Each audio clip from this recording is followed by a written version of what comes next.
Golconda Fort, A Love Story, is a historic story taken from the book Shadows in the Dark and Other Ghost Stories, written by me, that is Rini Basu. Let us start the story Golconda Fort, A Love Story. The story begins in the year 2017 CE. This is the historic monument Taramati Baradari. It was built by Abdullah Quli Qutb Shah, the seventh Sultan of Golconda, as a token of love for his beautiful Hindu queen Taramati. Bara means 12 and Dari means doors. Taramati Baradari has 12 doorways that allow cross ventilation. It is one of the most indigenous techniques of that time. The local guide pointed at the historic monument facing Ibrahim Bagh, a historic garden on the banks of the Musi River in Hyderabad. The group of tourists looked at it with some interest. The guide explained its connection to the Golconda Fort. I will tell you now how the Sultan fell in love with Taramati. Taramati was a ravishing beauty and an exceptional singer. Her father owned an inn or sarai near Ibrahim Bagh where travelers used to come to listen to her melodious voice. One day, the gentle spring breeze carried her melodious voice to the Sultan at Golconda Fort, 2 miles away. The Sultan was mesmerized by the magic of her voice and fell in love with her. He made her his queen and spent his life in love and music. Both of them passed away in 1672. They were buried in the royal cemetery of the Qutb Shahi kings. The tourists were listening with little interest now. It was past 2 p.m. and they were eager to have their lunch. They hoped that the guide would now finish his narration and take them to a restaurant. The guide noticed their disinterest and played his trump card. Taramati's spirit still haunts this place. Her melodious voice has been heard by many at night. Her apparition still dances in the royal courtroom of Golconda Fort. Tourists can hear strange sounds from the ancient ruins at night. They believe that the spirits of the ancient rulers haunt the fort. Bodiless shadows can be seen wandering in darkness. Old photographs and pictures suddenly turn upside down on their own. People who dare to stay back in the fort after sundown have experienced the most terrific, unexplained and strange activities inside the fort. There was a buzz among the tourists. Some disbelieved the stories, some wanted to experience the scary adventure, and some became eager to get out of the fort before sundown. But the bored expression had clearly vanished from their faces. The guide felt pleased. Now I will take you to a good AC restaurant where you can have your lunch. After that, we will explore the fort. The tourists were too happy to escape from the scorching heat of the September sun. I hope you're not tired, Payal. If you want, we can go back to the hotel, said Rajat as he tore a piece of tandoori roti and dipped it in ghost pashinde, a tasteful meat recipe and a famous delicacy of Hyderabad. No, I'm not tired, replied Payal absent-mindedly. Rajat and Payal had come to Hyderabad to celebrate their first wedding anniversary. Payal loved to visit historical places. This item is delicious. Shall I order some more? Rajat's plate was already empty. Hmm? Yes, if you want. Payal was toying with her food. She had a far off look in her eyes. What's the matter, Payal? Are you not feeling well? You haven't eaten anything at all. No, I'm okay. Payal put a small piece of tandoori roti into her mouth. Rajat studied her. She was not being her normal jovial self. She was hardly eating anything. What could be the matter with her? Suddenly, he understood. Hey, did you believe in all those silly stories? Which stories? Those anecdotes the guide told us just now. They are not stories, they are facts. Oh, come on, darling. You don't mean to say that you. I can't believe it. Rajat guffawed, but Payal did not look amused. She kept quiet and looked at her hands. Rajat was intelligent enough to understand that for some reason Payal was not in the mood to talk, and it would be better not to tease her now. They finished their lunch in silence. Golconda was the capital of the medieval Sultanate of Qutb Shahi dynasty. The guide was out on his tour again. The tourists gathered round him and listened to his monotonous narration. Gol means round and Konda means hill. Golconda region is famous for its diamond mines. It has produced some of the world's most famous diamonds, like the Kohinoor, the Hope Diamond, Nuruline, Nasab Diamond, etc. There was a low whistle among the listeners. The Golconda fort was first built by the kings of the Kakatiya dynasty. In 1538, it finally came under the rule of Quli Qutb Shah, who was also the founder of the Qutb Shahi dynasty. The original mud fort was replaced by a massive fortification of granite extending around 5 kilometers in circumference. Mughal Emperor Aurangzeb led an 8-year-long siege on Golconda Fort and captured it in 1687. The guide then led the group through a massive spiked gate. We are entering through Fateh Darwaza. Aurangzeb's triumphant army entered the fort through this gate, Fateh Darwaza. So it is also known as the Victory Gate. These iron spikes prevented elephants from entering the fort. The group followed the guide inside. They came to a lush green garden surrounded by the ruins of the historical fort. The broken remnants of the majestic fort filled Rajat's mind with sadness. He remembered the opening lines of Keats's poem on receiving a curious shell.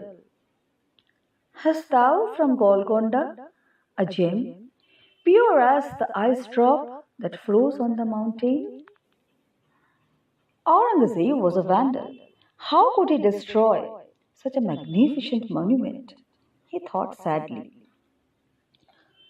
The guide was narrating some more historic events, but Rajat was too bored to listen. He wanted to explore the fort instead. Payal was busy taking photographs. She looked more like her normal self again.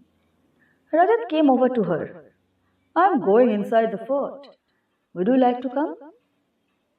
I was about to suggest the same thing. Let's go inside. They sneaked out of the group and entered a nearby monument. There was no other tourist inside it.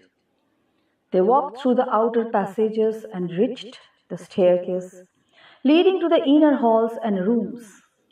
Unknowingly, they were entering the heart of the ruin. Inside, it was dark and moist and shadowy and absolutely silent. Even a soft whisper echoed through the big rooms. Thin rays of the sun penetrated through cracks in the roofs and walls, forming a netted design on the stone floors. Rajat tightly held Payal's hand and led the way. Hundreds of bats hung from the ceiling. Some of them were flying over their heads. It was too close for comfort. Rajat tried to see Payal's face. There was no sign of fear on it. She appeared to be surprisingly animated. After walking for some time, Rajat was astonished to realize that now Payal was leading the way through the labyrinth. She walked past passages, climbed up and down staircases, walked through the majestic halls with such grace and poise that she looked like someone from a different era who was very much familiar with this place. Once she whispered, "Kitne dino baad," which means after such a long time. Rajat was so stunned that he blindly followed her and asked no questions. He was sure that he saw mysterious shadows in one of the halls where Payal stopped for a few moments and heard the faint sound of musical instruments. He walked like a zombie till they came out into broad daylight again. "How did you find your way so easily through this maze, Payal?" "I know this place." Payal's voice sounded far off and dreamy. "Have you ever been here before?" "Yes, many times." "But you said that this is your first visit to Hyderabad?" Payal did not reply. There was a far-off expression in her eyes. Rajat looked at his watch and got a jolt. It was 5:45 p.m. They were inside the ruins for nearly 3 hours. The guide and the other tourists were nowhere to be seen. They must have left or were waiting for the light and sound show. The sky was covered with thick, dark clouds, indicating the approach of a heavy shower. "Payal, can we skip the light and sound show? Look at the sky, a heavy shower is coming." Payal was unhesitant in her reply. "Let's go back to the hotel." Minutes after they reached the car, the downpour began. Rajat heaved a sigh of relief. He looked at his wife and squeezed her hand. "Thanks, Payal, for agreeing to skip the show." "Why should I waste time watching things that I already know?" Rajat started, then laughed. "Of course, I forgot how much you surf the net to learn about a place before we go there." Payal did not reply. Soon they reached their hotel. The day-long excursion had exhausted both of them. Payal did not speak much. Her mind seemed to roam somewhere else. Rajat decided to leave her alone. She would be all right after a good night's sleep. He hit the bed after dinner and started snoring in no time at all. Payal also fell asleep. She was lost in an endless dream where she was deported to a far-off age, to the year 1628 CE, when she was not Payal, but someone else. Chapter 2. The time is 1628 CE. The western horizon turned into a hue of gold and orange as the caravan tiredly moved along the dusty path. It stopped in front of a roadside inn or sarai. Their leader jumped off his horse and patted its back. He smiled at the old man in the front balcony. The latter got down from the balcony and greeted him. Assalamu alaikum, Mahmud bhai. Walaikum assalam, Chacha. I see you after a long time. How is life? Nothing to complain, Chacha. Mahmud smiled, revealing a gold tooth. Good. The old man clapped his hands.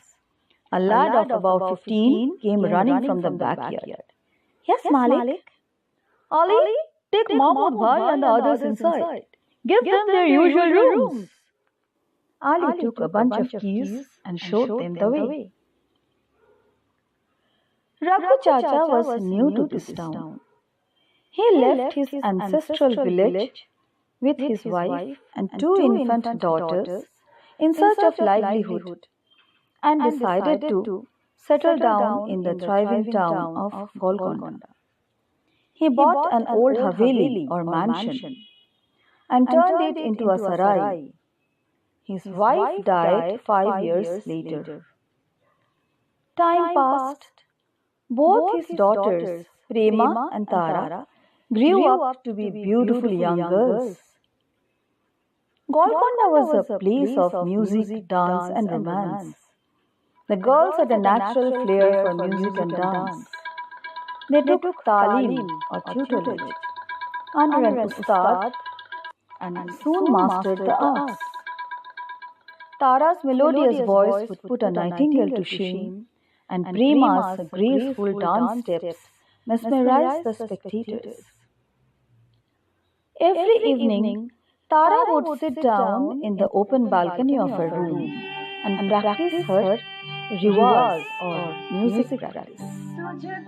Travelers stopped on their way to listen to her mellifluous voice. Guests visited the sarai just to listen to her tuneful songs. One evening, the gentle spring breeze decided to play Cupid. Prince Abdullah Quli Qutb Shah, the crown prince of the Qutb Shahi dynasty of Golconda, was thoughtfully loitering in the terrace of the Golconda fort. His father, Sultan Muhammad Qutb Shah, was not keeping well for the past few months. He stood near the boundary wall and looked at the city below. The pleasant spring air softly caressed his face and tousled his hair. The sweet fragrance of Baradari rose came from the rose garden below. The prince was lost in deep thoughts. His reverie was pleasantly broken by the melodious voice of a young girl. She was singing a ghazal, a romantic song. The sweet melody of the voice, coupled with the intense feelings rendered in the song, had a mesmerizing effect on the prince. He listened spellbound, totally enamored by the mellifluous voice. The song ended, but his heart wanted more. He remained standing there for a long time, but no more songs came. A deep sigh escaped from his heart as he turned to go. Next morning, the prince called his friend Maqbool, who was a minister in the royal court. Maqbool, can you tell me about the new singer in the royal court? She sings exceptionally well. I would like to meet her. Shahzada, no new singer has been recruited in the royal court since the day the Sultan fell ill. I see. Then who was singing so exquisitely last night?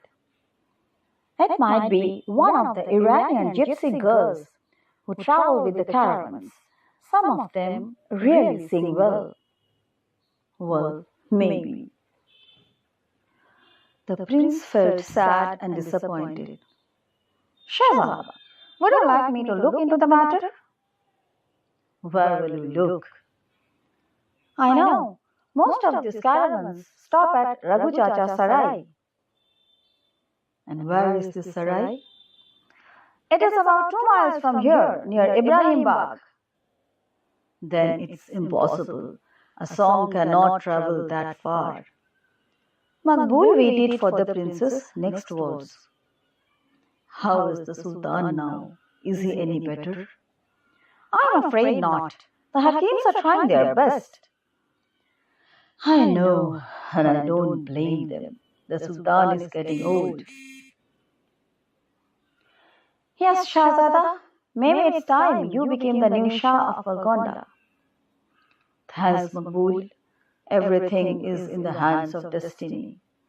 Yes, Shahzada, do you have any other instructions for me? Nothing at the moment. Adabars, Shahzada. Khuda Hafiz, dost. The old Sultan was slowly getting into the clutches of death. Everybody knew that it was only a matter of time. The Sultan was already preparing to welcome their new Sultan, the Seventh Shah of the Qutb Shahi dynasty. The excitement could be felt in the air. Prince Abdullah could not say whether he was happy or sad. He loved his father, but he was ambitious as well. He was not sure which feeling would be the stronger, the sorrow of losing his father or the happiness of ascending the throne. In the evening, he went to the terrace again. He felt a strong urge to go, but he was not sure whether he would get to hear the voice again or not. He stood in the same place and eagerly looked at the town below. The spring air again brought the heavenly voice to his ears. The girl was singing a soft romantic song. The haunted tune of the song seemed to come straight from the Arabian sands. The prince listened hungrily, capturing every note, each melody in his heart. The girl sang 3 songs that night. They were 3 pieces of jewels, each brighter than the other. The prince embraced the voice in his heart and went downstairs to his chamber. He could not sleep that night. The melodious voice refused to leave his ears. Have I fallen in love? He asked himself. What nonsense! I don't even know who the girl is. Next morning, he again called Maqbul. Maqbul, I must find the girl who sings every night. Can you help me? I will try my best, Shahzada. Can you tell me the direction from which the songs come? The spring breeze brings them to my ears. That means they come from the south. That's right. I will see what I can do. Is there anything else for me? No, that will be all. Now go and find out all you can about this girl. It hardly took a few hours to find out about Tara. From the very beginning, Maqbul was sure that the songs came from Raghu Chacha's sarai. When his men questioned the people in the neighborhood, everyone unanimously agreed that this exceptional singer could be none other than the beautiful Taramati. Maqbul met the crown prince in the royal court at the Darbar Hall. Abdullah had been looking after state affairs since the day the Sultan fell ill. He was conducting a political meeting when Maqbul entered the court. He concluded the meeting within 10 minutes and met Maqbul in his personal chamber. Any news, Maqbul? Yes, Shahzada, she is Taramati. Her father owns a sarai near Ibrahim Bagh. She is a Hindu girl. How does she look? Is she as beautiful as her voice? I did not see her, Shahzada, but people say she is very beautiful. I knew it. I would like to meet her. Can you arrange for that? She can be summoned to the fort, but it will not be wise while the Sultan lying on his deathbed. You can meet her in the sarai in the disguise of an ordinary person. Why should I go in disguise? It is because very soon you will become the Sultan of Golconda. At this point, it will not look good if you openly develop relationship with a common Hindu girl. First, you be sure that this is the girl you are looking for. If she is, then we can think of arranging something secretly. I think you are right, Maqbool, and wise too. That's why I depend on you. Shukriya, Shahzada. Can you tell me what disguise should I take? You can visit the Sarai in the disguise of a traveler. You can stay there for a day and listen to the girl's voice. That's a good idea. I will go this evening. As you wish, Shahzada. Raghu Chacha was having a glass of sharbat when the horseman stopped in front of his sarai. Raghu looked at him with some interest. He was acquainted with all the regular travellers in this route, but he could not remember having seen this tall, good-looking youth before. A new face in business, he thought. The man got down from his horse and tied the animal to a nearby banyan tree. Assalamu alaikum. Wa alaikum assalam. You are Raghu Chacha, I guess. You guessed right, my son. My name is Sriraj. Can I get a room here for a night? Yes, why not? Ali? Ali came running from the kitchen. Yes, Malik. Ali, this is Sriraj Bhai. He wants a room for a night. Yes, Malik. Follow me, Sriraj Bhai. Sriraj stood at the center and surveyed the room. It was a medium-sized room, simply yet elegantly furnished. He kept his belongings on a table cabinet and sat down on a rosewood chair. It was already dark outside. Ali entered the room with a glass lantern. He put down the lantern in a corner and turned to face Sriraj. Sriraj Bhai, Malik has invited you to dinner tonight. Why? Is there any special occasion today? Yes, today is his 50th birthday. So his daughters have arranged for a small celebration. It's nothing elaborate. Just a few of us and a few neighbors who love and respect him. Please tell him that I feel honored to receive his invitation. I will definitely come. By the way, where is this celebration taking place? In the garden. We have already decorated the garden for the occasion. Malik is feeling a bit shy.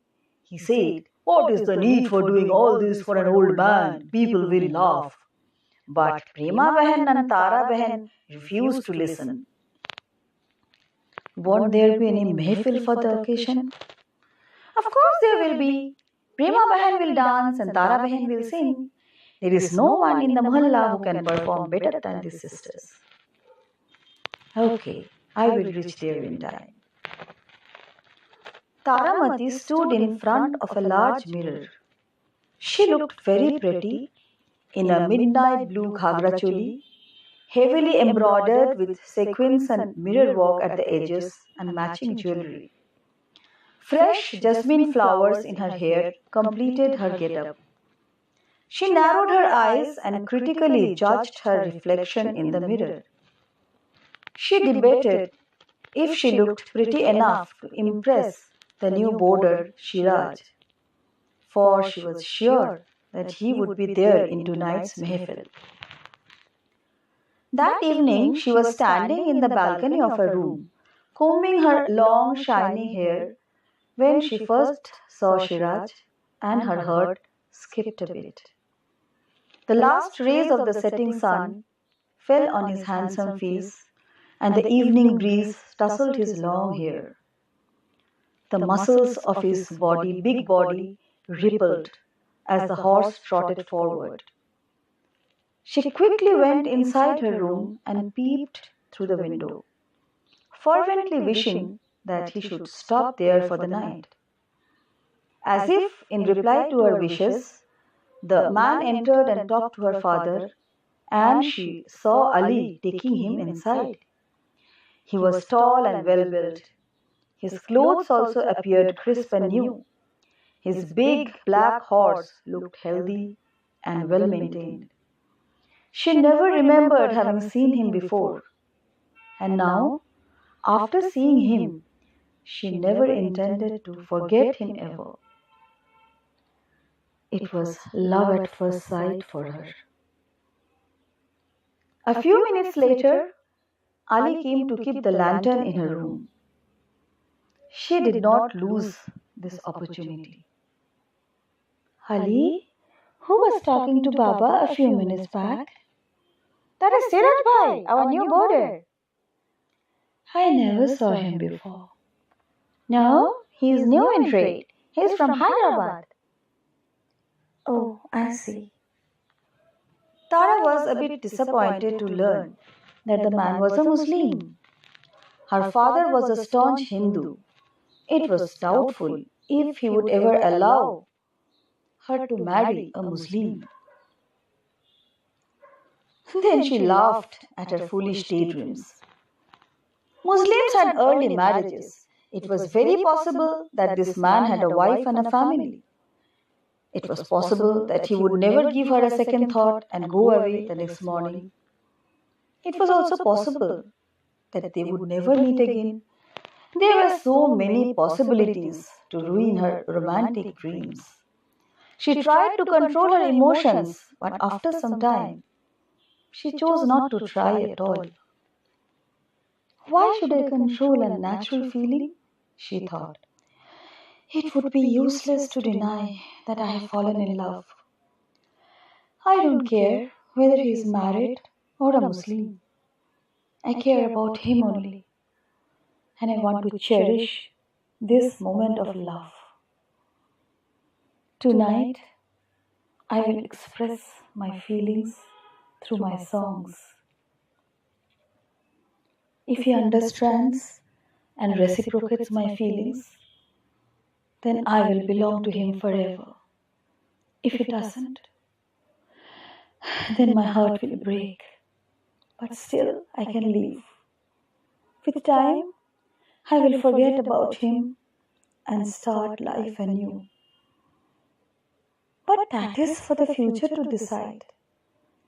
Let me relish my present happiness. Tara?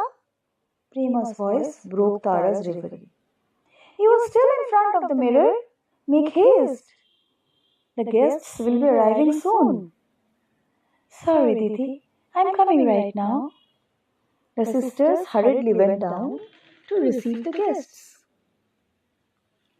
The birthday celebration was going on in full swing.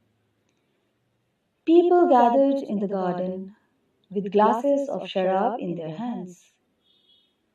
Ali and another servant kept running between the kitchen and the garden, serving the guests with alcohol and snacks. Old Raghu Chacha was pleasantly drunk. He was enjoying the mehfil and the appreciatory wah wah from the guests. After his daughter Prema's wonderful dance performance, now everybody was waiting for Tara. Tara came on the stage and politely addressed the guests. It was extremely kind of you to come and make this evening a memorable one, especially for my beloved father. I have no words to thank you enough. When words fail, we turn to music for expression. My songs will express all those thousand feelings which I could never put into words. Shukriya. Her welcome speech was received with a loud applaud. She quietly sat down on the carpet and took her tanpura on her lap. She adjusted the tune and started playing it. The sound of the tanpura immediately built up an atmosphere. She closed her eyes. Shiraj was standing a bit away from the other guests. She heard every word that Tara said and somehow felt that they were not meant for everyone. Her words were aimed at someone special. They were a love message for a special person who must be present there. He looked around him to guess who that lucky person might be. Tara was stunningly beautiful and must be having innumerable admirers. It was not impossible for her to nurture romantic feelings for one of them. He somehow felt jealous of that person. Never in his wildest dreams did he imagine that her words were directed at him. How could he? He was completely ignorant of her feelings towards him. The alap began with an omkar. The impact of the first note left him spellbound. It felt as if he was standing in the middle of a whirlpool of sur. So divine, so perfect was the melody. The entire atmosphere was bathing in it. He felt weak in the legs and sat down on the ground. He closed his eyes and fell into a trance. She was singing a song whose words were कटे ना पल ये कटे ना कैसी ये जुदाई सनम, which meant my days are sad and meaningless without you. I cannot pass a single moment in this separation. The mesmerizing notes deported Shiraj to the divine land of music.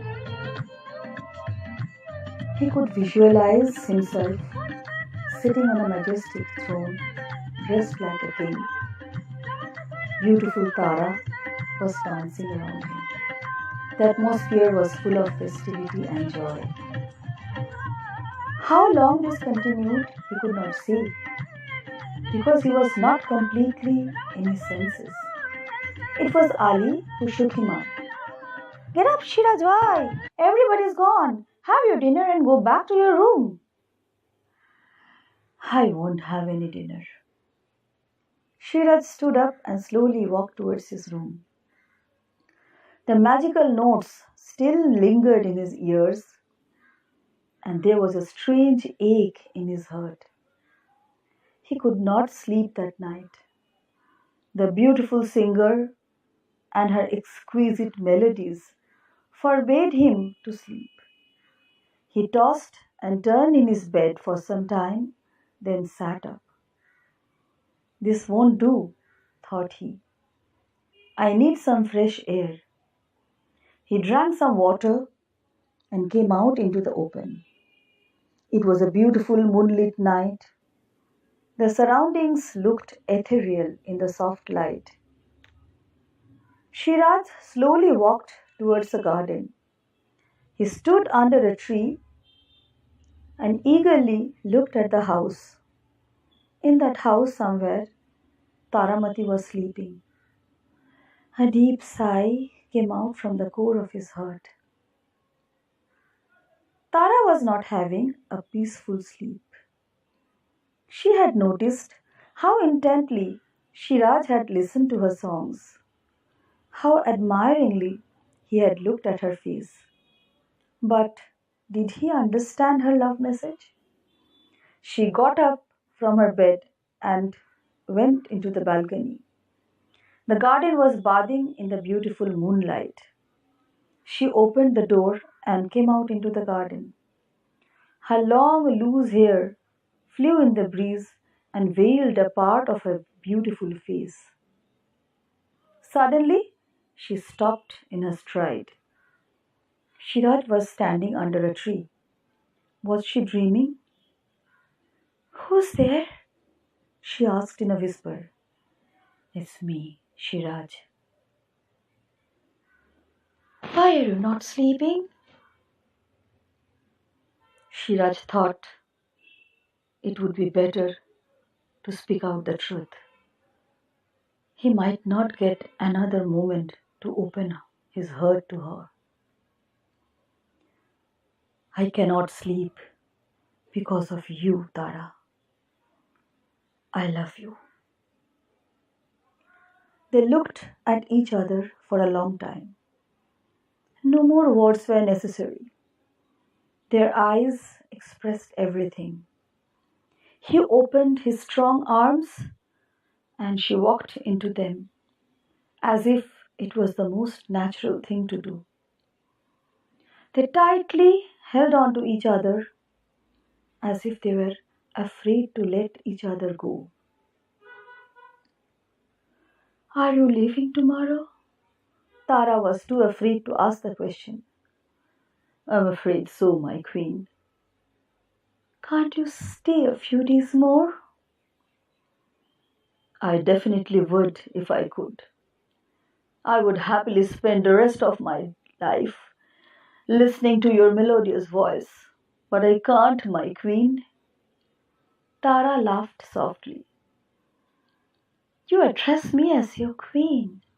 Are you the king of some state? I am not, but soon will be. Then you will be my beloved queen. Tara looked at him in bewilderment.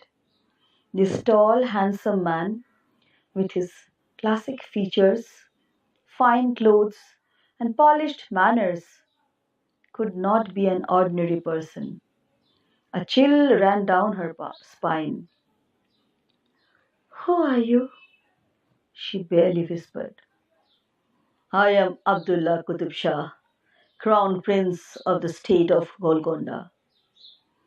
Tara was too stunned to speak. I'm sorry, my queen, for keeping you in the dark. Tara felt an intense pain tearing her heart. Tears rolled down her rosy cheeks. Why did you play with my emotions, Shahzada? Because I love you and want to marry you. Tomorrow morning, I will talk to your father. Tara could not believe what she heard. She was an ordinary girl with ordinary dreams. To be part of the royal family was beyond her wildest dreams. Abdullah noticed the look of disbelief in her face. I know how you are feeling, my beautiful Tara, but I should tell you that it is I, Abdullah, who loves you, not the crown prince of Golconda. Just forget my title and love me, just for the sake of love. Abdullah's kind words soon erased every doubt from Tara's mind. A sweet smile brightened up her face. Next morning, Abdullah revealed his identity to Raghu and asked for his daughter's hand. Raghu was too shocked and too awed to refuse. The prince then told him about his problem. The Sultan is very sick for the past 3 months. The Hakims say that there is little hope for his survival. Under such circumstances, I cannot marry Tara in an open ceremony. We have to arrange for a secret wedding. Shahzada, I'm an ordinary man with neither money nor power. The only thing I have is respect. I understand your problem and hence agree to a secret temple wedding between you and Tara. There is a small Durga temple in the outskirts of the town. I know the priest who will conduct the wedding. He is a trustworthy person. You accept Tara as your wife in front of the goddess and the holy fire and put sindoor in her hair. That will be enough for this old man. I see no problem with this arrangement. Shukriya, Shahzada. I have one more request for my daughter, that she should be given a separate mahal where she can live independently and practice her music. Tell me, will that be possible? Yes, I'll build a grand mansion for Tara beside the beautiful Ibrahim Bagh.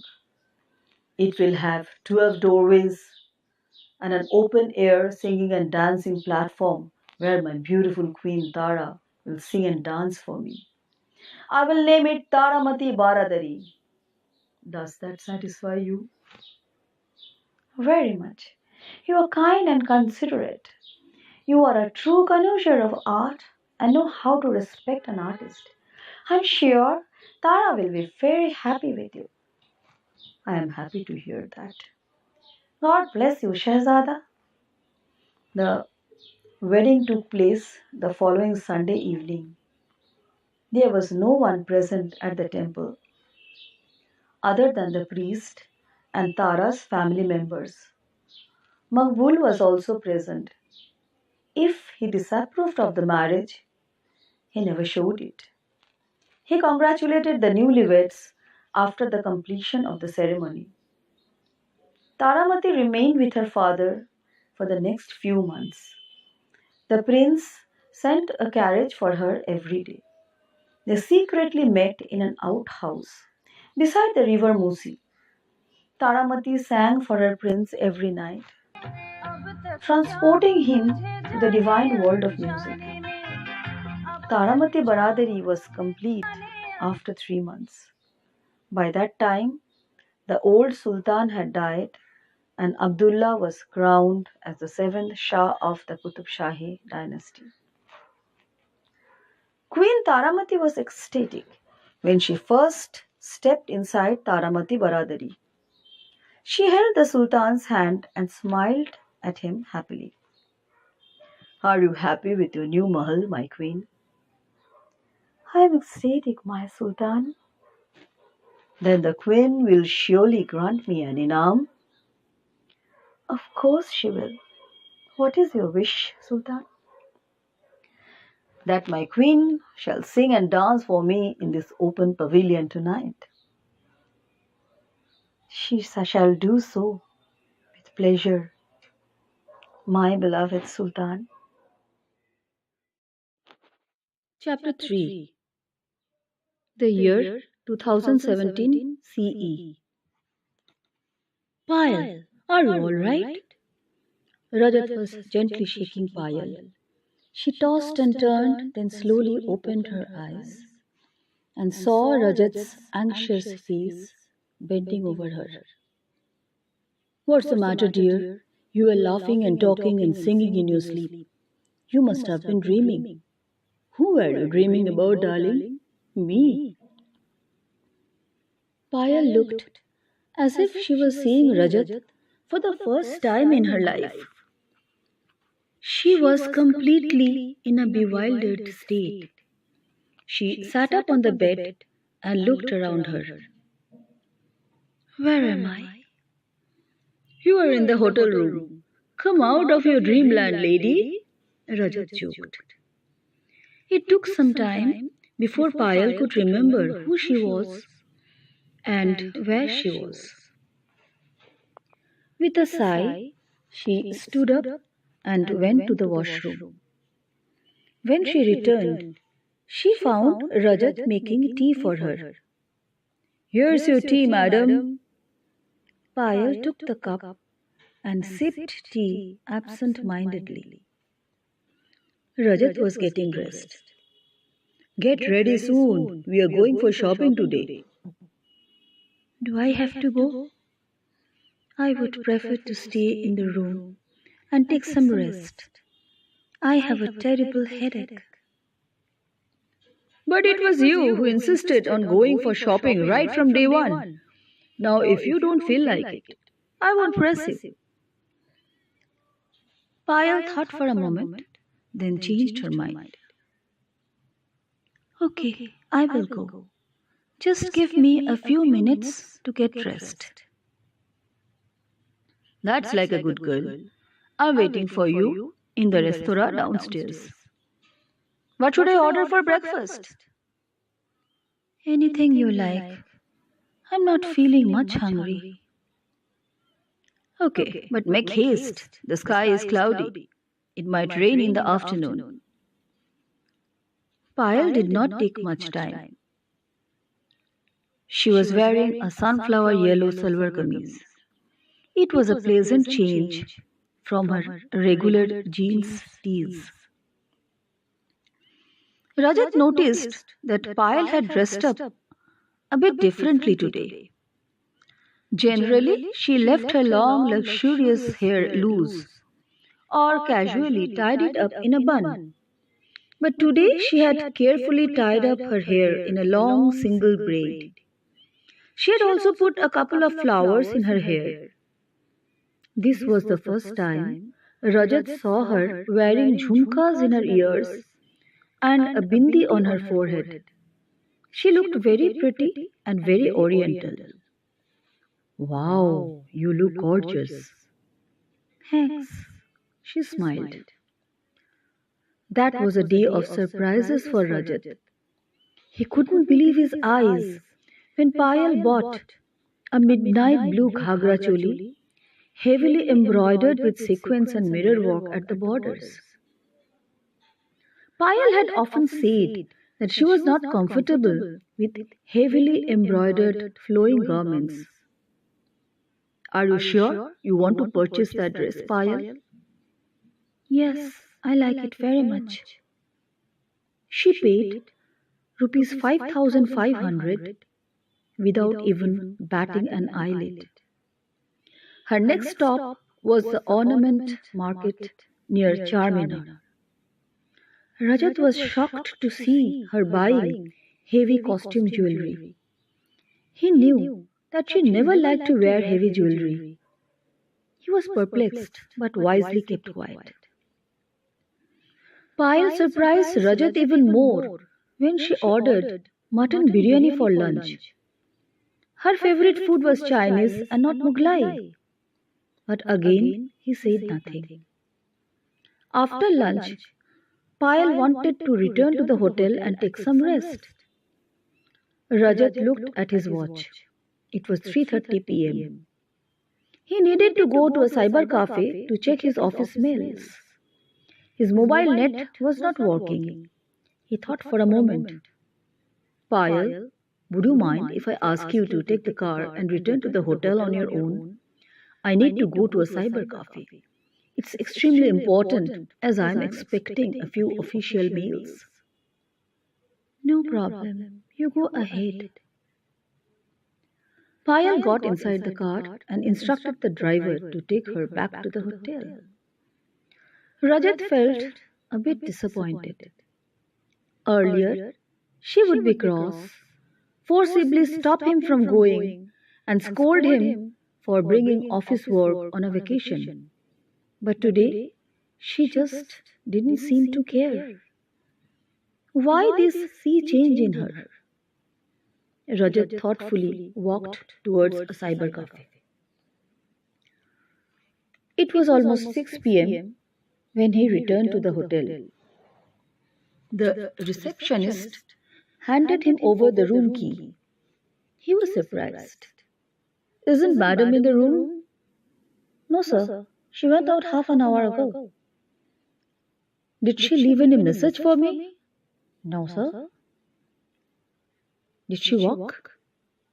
No, sir. She called an Ola. I see. Rajat lit a cigarette and thoughtfully returned to his room. He tried calling Payal on her cell phone, but it was switched off. He felt worried. He had no idea where Payal would go at this time. He tried to maintain his calm. Maybe she was getting bored and went out for an evening walk. But then, why did she take an Ola? Why was her cell phone switched off? Rajat was perplexed. He patiently waited in the room for an hour. In between, he tried to call her several times, but her mobile was eternally switched off. When Payal did not return, even after 7:30 p.m., he decided to go to the local police station. Mr. Srinath, the officer in charge, did not take the matter seriously at all. Don't get into a panic, Mr. Ghosh. I'm sure that your wife is out for shopping and will return soon. But we did shopping this afternoon. Oh, you know how women are. They can never get enough of shopping. Return to your hotel. Maybe your wife is waiting there with a special gift for you. An astounding number of bills. He guffawed. Rajat felt irritated at this untimely joke. I can't contact her on the mobile too. It's switched off. Maybe she forgot to charge the phone. Take my advice and return to the hotel. Come back if she doesn't return by 10 p.m. But I am sure that she will. Best of luck. Rajat returned to the hotel feeling frustrated. He stopped at the front desk to collect the room key. It meant that Payal still hadn't returned. The clock ticked on. Rajat smoked continuously to control his panic. When it was 10:15, and still Payal did not return, he could not take it anymore. He returned to the police station and almost collapsed in front of Mr. Srinath. Please find her. Sir, I'm sure something has happened to her. Please do something. The OC looked serious this time. He got up from his chair and patted Rajat's hand. Calm down, Mr. Ghosh. We'll surely find your wife. Let's go to your hotel first. The hotel staff was surprised to see Rajat getting down from a police jeep, accompanied by 2 police officers. They came straight to the front desk.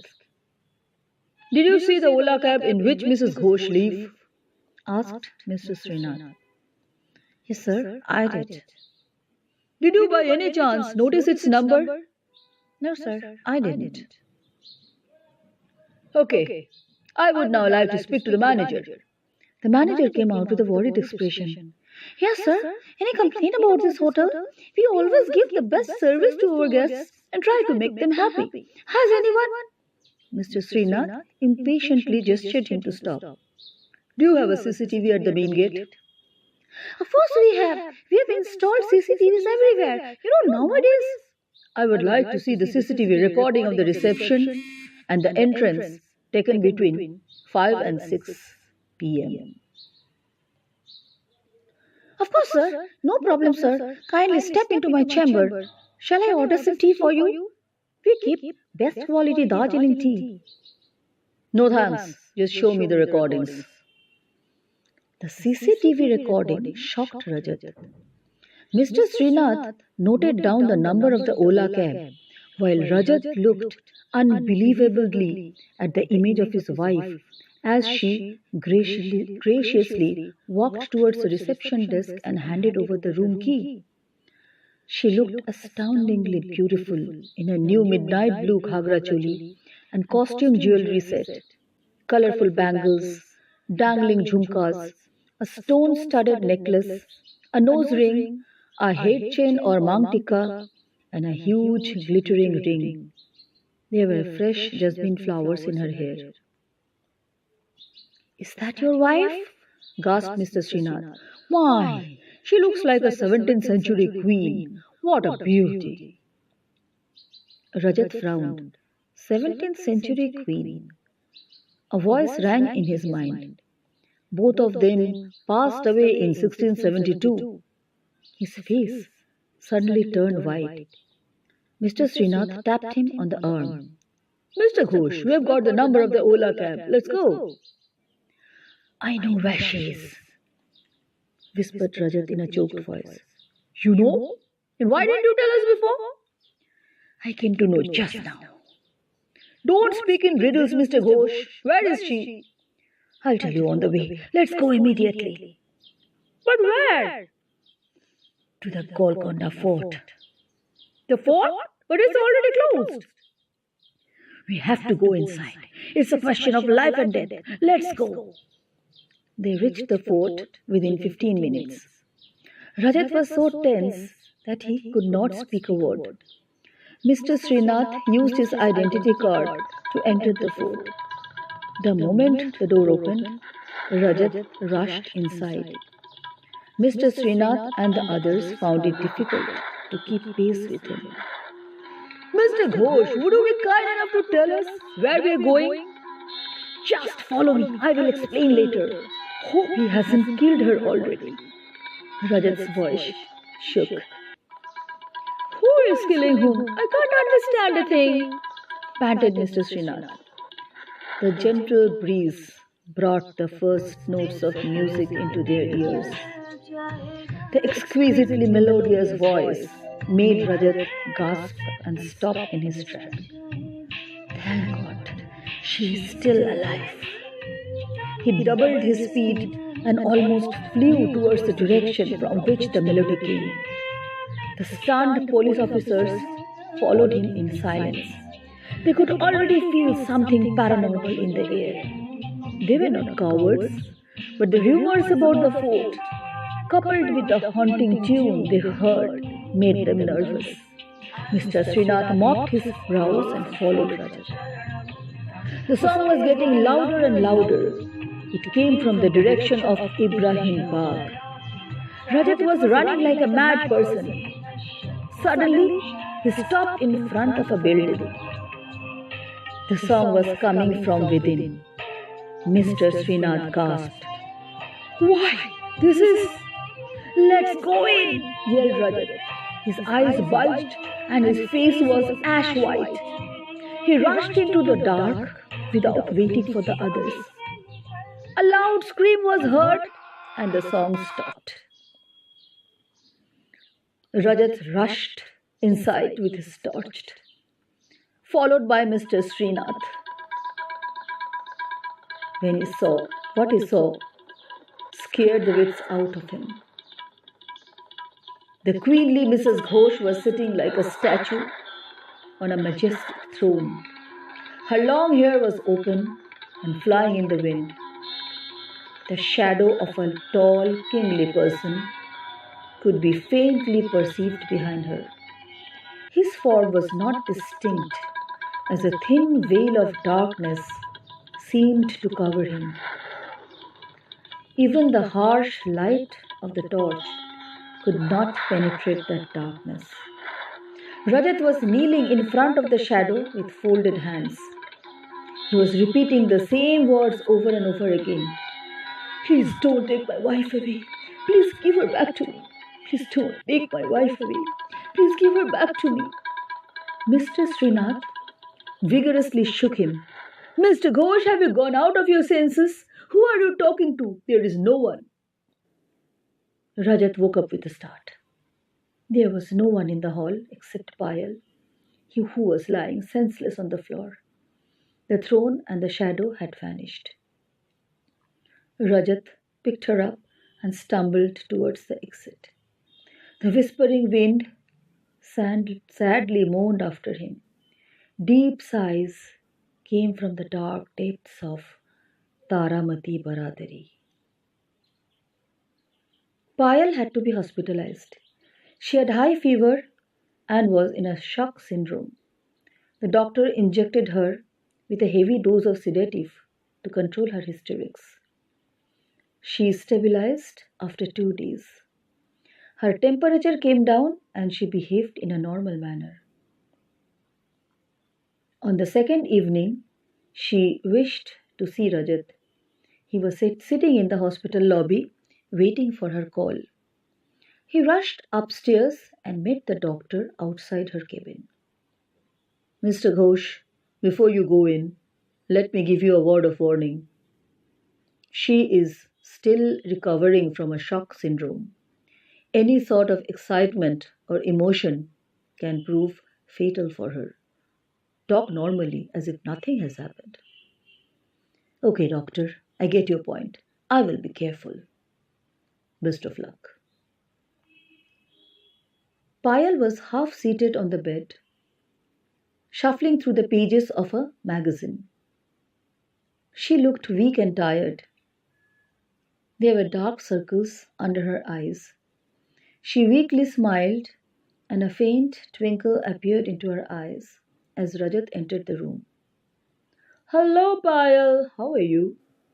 Rajat's bright smile lit up the room. I'm fine. Payal's smile broadened. Oh dear, I'm so sorry. I left the flowers downstairs. A dozen of your favorite red roses. Forget them. Now tell me why I am here. What happened to me? It's nothing serious. You had cough, cold, and high fever. The doctor advised me to admit you to the hospital for better treatment. Now everything is under control. You will be released tomorrow. I want to go home. Of course, you will go home, my dear. I will ask the doctor if you will be able to fly the day after tomorrow. Oh, that will be great. I can't wait to get back home.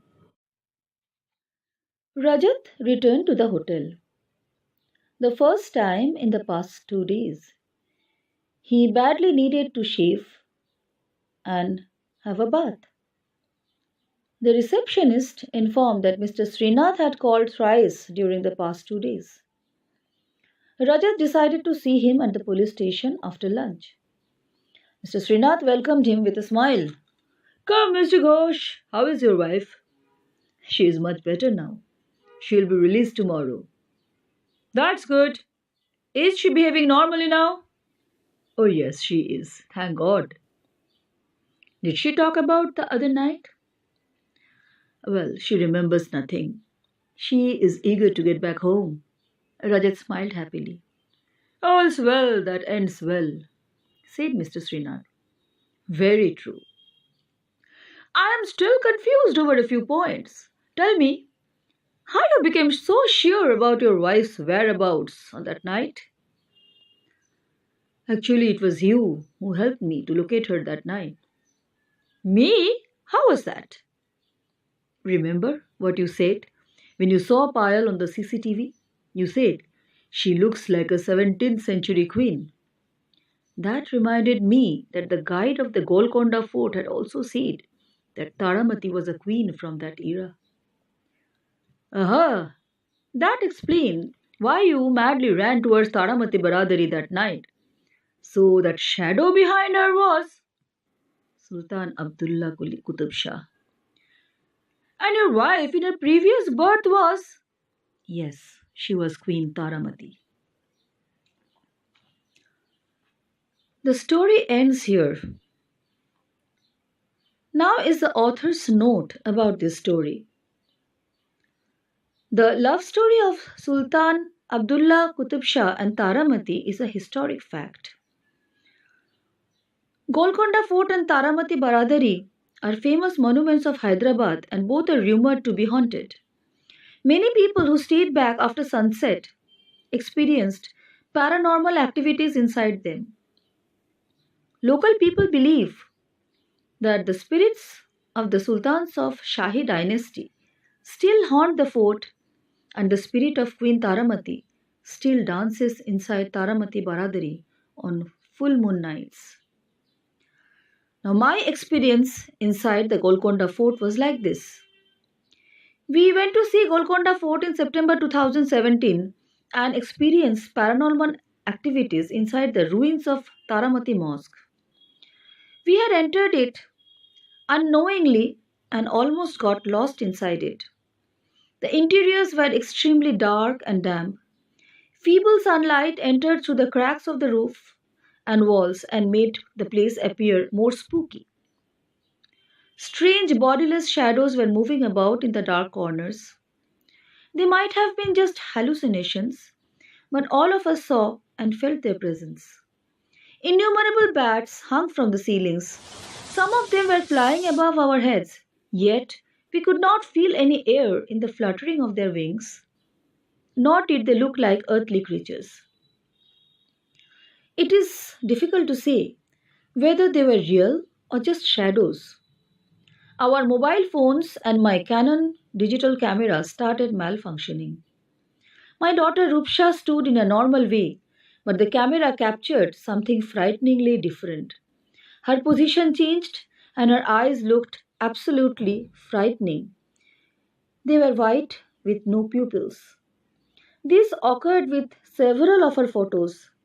I appeared headless and horrifying in my photograph. I have shared all these fearful photographs for you to judge for yourselves. Our mobiles stopped working and we totally went out of connectivity. It was a horrifying experience. Thankfully, we found the exit and escaped from that ghastly place. Later, the guide scolded us for exploring the ruin on our own. The Golconda Fort is known to be one of the topmost haunted places in India.